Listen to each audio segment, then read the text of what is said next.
What's going on, everybody? Welcome to the TheWagerZone podcast, and in this episode, we're going to be getting into Cage Warriors 174.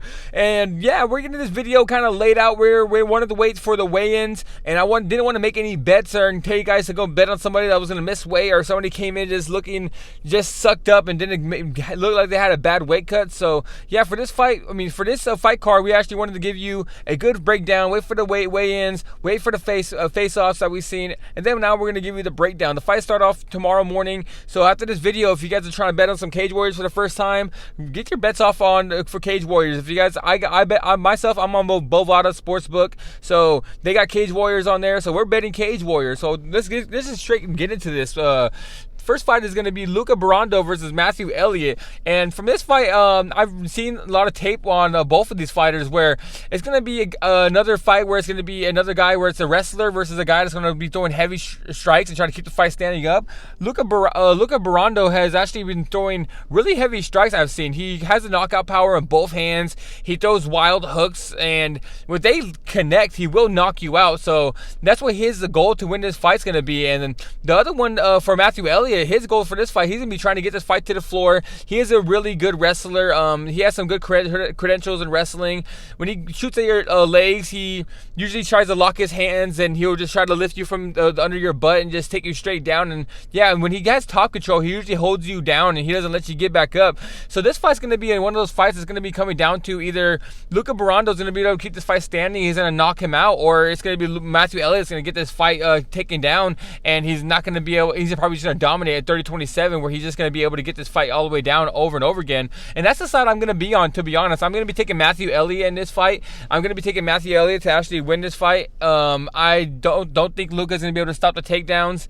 And yeah, for this fight, guys, give me Matthew Elliott. This is going to be the first leg of our three-leg parlay to start the card off. We're going to have a three-leg parlay for the next three fights, and I'm actually pretty confident in this one, so hopefully this three-leg parlay hits. This is going to be the first leg. It's going to be Francisco Mazzeo. I think I'm pronouncing his names right, but I think it's Francisco Mazzeo versus Weslley Jr. And yeah, from the fights I've seen for Weslley, he just comes out there just throwing heavy strikes. So he's going to be coming. I guarantee you guys, in this fight, as soon as it starts, Weslley Jr. is going to come out there just swinging wild hooks and probably just trying to knock him out. And Francisco Mazzeo is just going to be able to just take him down. He fights out of a good gym with MMA Fight Academy, and with a lot of good fighters out of there and good wrestlers coming out of there, I just don't think he's gonna be dumb and stand and try to strike with the Weslley Jr. right away, unless the fight does get into the second round, where I think for sure Weslley is gonna be gassed after one round, throwing all those heavy strikes. And if he does get taken down, he's probably gonna be gassed just from trying to get back up. So yeah, guys, in this fight, I'm actually pretty confident for the first leg. I'm gonna be taking Francisco Mazzeo. I think he's gonna be able to take the fight to the ground and probably win this fight by either ground and pound in the first round, where he just dominates on top, or he's either gonna take this fight to the second round and maybe even win by a knockout and it's just standing up, because Weslley will be tired by the second round, and it'll be a good time for him to show off his striking in the second round. But in that first round, he probably just should get this fight down right away. Don't stand there and try to strike with someone that's as big as Weslley. Weslley hasn't fought in a while, so that's another reason why we're kind of confident in Francisco. So yeah, guys, that's gonna be the first leg of the parlay. This is gonna be the second leg. It's gonna be Musha Aslani versus I think it's Giacomo Michelis. We're going to be taking Giacomo to win this fight. I think he's going to be able to just outstrike, what's his name? Mush. I think it's Mush. That's kind of actually a weird name. I'm sorry, I don't like to make fun of people's names, but Mush, But I think he's going to be go out there and actually dominate this fight, standing, take him down, do whatever he wants, and probably win this fight either by knockout, standing up, or ground and pound, where he just dominates. Clear. You're going to see this fight. I think it's going to be a total domination, maybe even get a submission. So yeah, guys, it's going to be the second leg of the parlay. Just give me Giacomo. I think he's going to absolutely dominate this fight. This one is going to be Elmir Darcy taking on Camila Bergström. And this next fight, real quick, I think the last video got cut out where I was breaking down the Darcy fight. But yeah, if you put those three people together, it's going to come out to a -137. So yeah, go get that parlay in right now. And this is another one. If you want to make it a 4-leg parlay, as of right now, the odds are not out for this fight on Bovada. of for me. So if you do want to make this a 4-leg parlay, because I do expect Nicholas Leblond to be a giant favorite. So if you do want to make it add another parlay, I'm not going to take too long in this because I don't have the odds on it. I think Nicholas Leblond's going to probably dominate the fight. Win by knockout in the first round, second round. I think he's absolutely going to kill this dude. So yeah, if you want to make it a 4-leg parlay tomorrow, if they have the odds out, or later on today, as of right now, they don't have the odds out for Nicholas Leblond, but I'm pretty confident he's going to win this fight. So yeah, guys, I'm just going to tell you guys he's going to win this fight. No odds for it. I'm not making a bet on it. So yeah, if you want to tomorrow, add them to the parlays. All right, guys, we're going to be getting to this next one, and I know I'm going to be skipping over 2 fights, but I'm not going to be posting about those fights. So I'm not going to be betting them. I don't have any tape on those people. I think it's 2 really low level fights, so I'm not going to sit here and try to break down the fight that I can't even find tape on.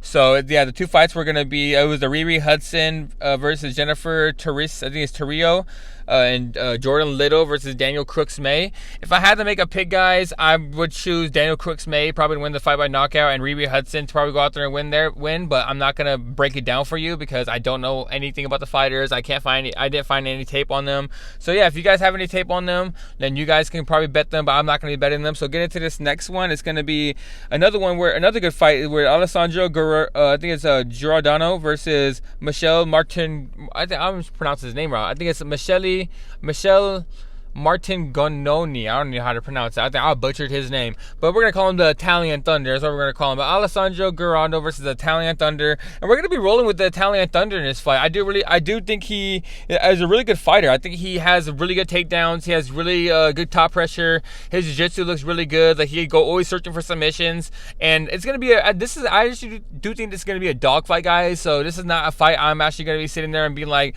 this is go throw all your money on the Italian Thunder, but I do think he's gonna win this fight. Alessandro Giordano is a decent fighter, but I don't think he's gonna be able to stop the takedowns. I've seen in some fights that he is susceptible to takedowns. He doesn't know how to stop a takedown really well, so that's the game plan for the Italian Thunder, to go out there and just take him down. Top pressure, either win this fight by decision just by takedowns over and over again, or just search for the submission and get the submission probably in the second or third round. Into this next fight, it's going to be the first fight of the tournament. For this card, there's going to be a 4-fight tournament on there where 2 of these, this fight and the next fight I'm going to be breaking down. The winner of this one's going to be fighting on later on in the card. And yeah, the winner gets, I think it's, I can't remember how much money it is. I think it's a lot of money. They're going to be getting a decent payday for fighting in this tournament if they win it. I think it's about 50 grand, 60 grand. So yeah, guys, hopefully one of these guys win the money. I'm pretty confident one of these guys, I think he's gonna win the whole thing. But yeah, guys, for this breakdown, it's gonna be Shirzad Quadron. It's a rematch actually between Shirzad Quadron versus Weslley Maia. And the first fight, Weslley Maia went out there and won the fight, and I do think he's gonna come out here and win the fight again. He's a minus 220 favorite.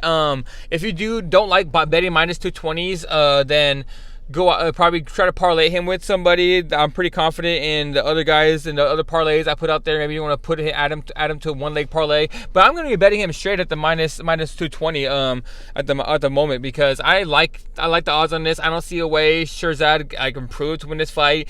The way he wins this fight, he's going to try to take Weslley Maia down. I don't think he's going to be able to get him down, and if he does get him down, he's going to be getting into someone's guard that actually looks pretty well. That's always throwing up submissions. So yeah, guys, getting Weslley Maia to keep the fight standing up and actually just probably piece him up, get a second or third round knockout. Or if he if he does get taken down, I can see him getting a submission off his back, throwing up an armbar or a triangle. So yeah, guys, I'm taking Weslley Maia to win this fight. This next one, guys, this is the second tournament fight between Aiden Stephen versus Alexander Loof, and this is going to be a dog fight, guys. I'm not even bullshitting. Like, one guy, Alexander Loof, hits like a fucking truck, and he goes out there and just throws just bombs. Everything he throws is bombs, guys. And then Aiden Stephen is gonna go out there and just try to take him down. That's what he's gonna do. He's gonna try to take him down. He's a really good jiu-jitsu artist from Scotland, and he's he trains with people like Paul Craig out of there. So I do think he's a really good jiu-jitsu guy. I think he's going to be able to take a fight down. And all he's got to do, he's an underdog. He's a plus 125 guy. So that's going to be another underdog play we're going to be taking today. And yeah, I do think he's going to win this fight. I think he's going to be able to get the fight, take him down. I think Alexander Loof is going to be probably gassed out after one round from just the top pressure and just defending submission attempts from the get-go as soon as he gets to the floor. But I'm going to tell you guys right now, if Aiden Stephen gets knocked out from one of Alexander Loof's strikes, I'm not going to be surprised. So it's going to be a fight I am betting on Aiden Stephen, but if he loses this fight by knockout, like I said, I'm not going to be surprised. So, yeah, guys, if you want to bet it, just bet it at your own risk, because Alexander Loof hits like a fucking truck, and I think it's going to be a dogfight where Aiden Stephen eventually gets a submission in the second or third round. So yeah, guys, give me Aiden Stephen at the plus 125 money. This fight's gonna be, I think it's Gheroghe Grozav versus Tommy Brunning, and this is a fight I'm actually intrigued with. Actually, two fighters that are 1-0. Both are really good grapplers, and both actually have decent striking. So I'm actually pretty intrigued with this fight. And with the plus 200 money on, I think it's Grozav, with plus 200 money on him, and with a young guy in Tommy Brunning, that I think that doesn't like. He's not all that, in my opinion. I don't think he's going to be like a big-time UFC guy or going to do great things. I do think he's a good fighter, but I don't think he's going to like be like top-notch. And from the tape I've seen with this Grozav, he's actually a pretty good grappler. And when people try to take him down, he's always like reversing, and he's always on top, and he's always throwing elbow submissions. So we're going to be taking him at a plus 200 here. And yeah, like I said, like it's an underdog play, and I think he's going to win this fight because like I'm really intrigued with this. Like, it's a young guy that a lot of people are believing in, and I seen on Tapology that I saw like 96% of people are picking Tommy Brunning. And for the tape I've watched, I'm like, I don't know if he's gonna win this fight. So yeah, plus 200, I'm taking it. I think he's gonna win. I think he's a better fighter than Tommy Brunning. So give me Grozav to win this fight, guys. All right, guys, in this next fight, this is gonna be the second leg of the parlay. It's Thomas Paul. I think it's Thomas Paul versus Mihad.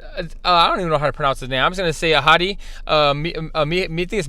Mihad Al-Hadi, and we're gonna be taking Ahadi to win this fight. I think he is he's a better fighter, but Paul has the power. Paul's gonna go out there and probably try to take his head off. And if I was Al-Hadi, I would go out there and use my grappling or try to use my my length and try to stay away. But you do not want to stand out there and strike with Paul right away. Like in the beginning of the fight, he's going to be really strong and throwing a lot of strikes and a lot of heavy strikes. So he should go out there and try to take this fight down. And a fighter out of Afghanistan, I haven't seen many fighters out of Afghanistan, so I'm rooting for him. He's a minus 325 favorite, so he's going to be the second leg of the parlay with Jimmy Quinn. And we're going to be adding one more person in the main event. I think you should already know who I'm going to be. If you know the card and he's the main event, you know who I'm going to be parlaying him, putting in the parlay. But he's going to be the second leg of the parlay, guys. Give me Al-Hadi to win this fight, and just hopefully he doesn't get knocked out. Guys, in this fight, it's going to be two young prospects that are, both of them I actually think have good careers coming ahead of them. But in this fight, it's going to be Giovanni Scott versus Gur Harris. And like I said, both good prospects, both good grapplers, both have all-around MMA game. They have good striking too. But I'm going to be taking Giovanni Scott in this fight. I'm going to be making a two-leg parlay with him and the guy in the main event. I'm going to be breaking down the next fight. He's the guy in the main event's a huge favorite. So all I'm going to do is just be making a two-leg parlay with Giovanni Scott with him and in the giant favorite in the main event, just to make it, because the lineup for Giovanni Scott is a minus 240 right now. But if I parlay him with the guy, let me see, what is his name? Oh yeah, Vucenic. I think it's Vucenic. I think he's a Vucenic in the next fight. I'll go over that in the next fight. But I'm gonna parlay him with him, and yeah, I think the line's going to come out to minus 180, minus 185 instead of minus 240. So yeah, give me Giovanni Scott in this fight. I think it's two young prospects. It's going to be a dog fight between both of them. But yeah, Giovanni Scott, I'm a big fan of his. I do think he's long, he's tall, he knows how to use his long limbs, and he knows how to just keep pressure on you. And he has a decent gas tank, where I do think Gur Harris is going to eventually gas out in the later rounds. But so yeah, guys, give me Giovanni Scott for the first leg of a parlay. This is going to be the last leg of the two parlays we're going to be having, with a three-leg parlay earlier I was talking to you guys about, and then a two-leg parlay with Giovanni Scott. Well, we're going to be taking Jordan Vucenic, where I just think he's going to dominate this fight, guys. I do think he's going to be all-out domination. Adrian Kepa, I haven't seen too much from him. I've seen him get taken down many times. People have dominated him on top, and I think that's exactly what's going to happen with Jordan Vucenic. I think Vucenic's going to be able to just do whatever he wants with him, where he's going to be able to either probably piece him up with the feet standing up, because Adrian Kepa doesn't move his head that much, or he's going to be able to just take him down and probably win this fight by submission or ground and pound, like literally do whatever he wants with him. So yeah, guys, this is going to be the last leg of that parlay, and yeah, that's going to be it for Cage Warriors 174, guys. Hopefully we got that video out like ASAP so you guys can watch it. I know I waited too long for the the weigh-ins, but I did want to see the weigh-ins. I did want to see the face-offs. I wanted to see how the fighters look before I go and put some money on them. But hopefully we make some money this week, guys. Check out the description. I'm going to be placing all my bets in there. Probably posting it tomorrow morning, probably early tomorrow morning. You can check the description out, or maybe even later tonight. I'm going to be posting it all there. I'm going to be posting a UFC fight night for Amanda Lemos and Verna Jandiroba later on tonight. So stay tuned for that. If you're watching the Cage Warriors 174, I'm pretty sure you're going to be betting UFC as well. So like the video, guys. Come back for more. I'm going to be breaking down lots of MMA. Comment on the page. Give me your best bets of the day. If you guys like anybody on these cards, or if you guys even have any information for me that I didn't have on some of the fights that I didn't break down, give me some information that I didn't know. And also subscribe to the channel. Come back every single week. We're going to be breaking down a lot of MMA. I know there's Octagon going on and other stuff, but I just wanted to put 2 videos out this week. Like I said in my soccer videos, I am busy this week, but I just wanted to get these videos out. So yeah, like I said, subscribe to the video, subscribe to the channel. Come back every single day for soccer. If you guys like soccer, come back every week for MMA. And yeah, guys, we're out of here. This is the Wager Zone. So keep coming back. We're gonna make some money.